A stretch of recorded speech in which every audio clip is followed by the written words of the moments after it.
Hey everyone, I'm Praveen and welcome to AI Sparks, where artificial intelligence meets innovation and excitement. On this channel, we spark curiosity and ignite imagination with AI powered insights, tutorials, and explorations. From machine learning to robotics, we'll dive into the future today. Here's a quick thought experiment. You're building a powerful language model. It sounds smart, it answers questions, it helps people write code, give medical advice, even legal guidance. And then one day, someone types a very carefully crafted sentence and the model breaks. That's the world this paper lives in. This story is about a paper called A Universal Dataset for Comprehensive Red Teaming of Large Language Models by Kiandang and Chris Ango. And it starts with a simple problem. Few years ago, red teaming LLMs was messy. Everyone had their own dataset. One benchmark for toxicity, another for jailbreaks, another for over refusal, different labels, different definitions, different assumptions. So comparing results across papers, almost impossible. You'd ask, is this model safer than that one? And put. And the honest answer was, well, it depends on which dataset you believe. That's where RedBench comes in. Instead of creating yet another benchmark, the authors did something more ambitious. They gathered 37 existing red teaming datasets from top conferences and repositories and stitched them into one unified framework. The result? Nearly 30,000 prompts, both attack prompts designed to break models and refusal prompts designed to check if models refuse too much. Because being too safe can also be a failure. But the real magic isn't just the size, it's the structure. Every single prompt in RedBench gets two labels. First, a risk category. There are 22 of them.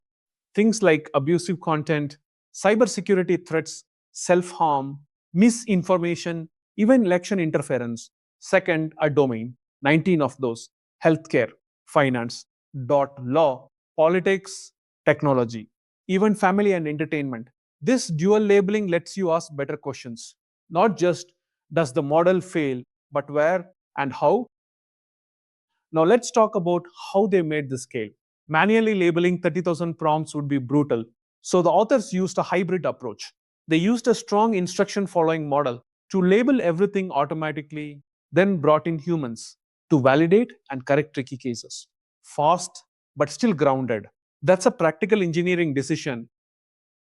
Then came the experiments. They tested modern models, not outdated ones. Open source models like Llama and Quen, and closed source models like GPT-4 class systems, two key metrics. For attack success rate, did the prompt bypass safety? For refusals, rejection rate. Did the model wrongly say, I can't help with that? And the results were revealing. Open source models were far more vulnerable, especially to advanced jailbreak strategies. Some attacks worked over 90% of the time. Closed source models held up better, but still weren't invincible. And here's the interesting twist. Some models were too defensive, rejecting perfectly harmless prompts. Safety versus usability, a real trade-off. Now, a big pitfall. RedBench exposes how imbalanced our safety testing really is. Most data clusters around general knowledge and technology, but domains like religion, travel, election interference, barely covered. So if your model looks safe today, it might just be untested tomorrow. A practical tip if you're building or evaluating LLMs, don't rely on a single benchmark. Slice results by risk category and domain. That's where real weaknesses hide. And that's the quiet power of RedBench. It doesn't claim to solve LLM safety. It gives us something more important, a shared map. So the next time an LLM fails, we don't just say, that's strange. We can say, we've seen this before, and the story is only just getting started. If you found this helpful, hit like, subscribe, and comment which AI system you want to build next. Stay sparked. See you in the next video.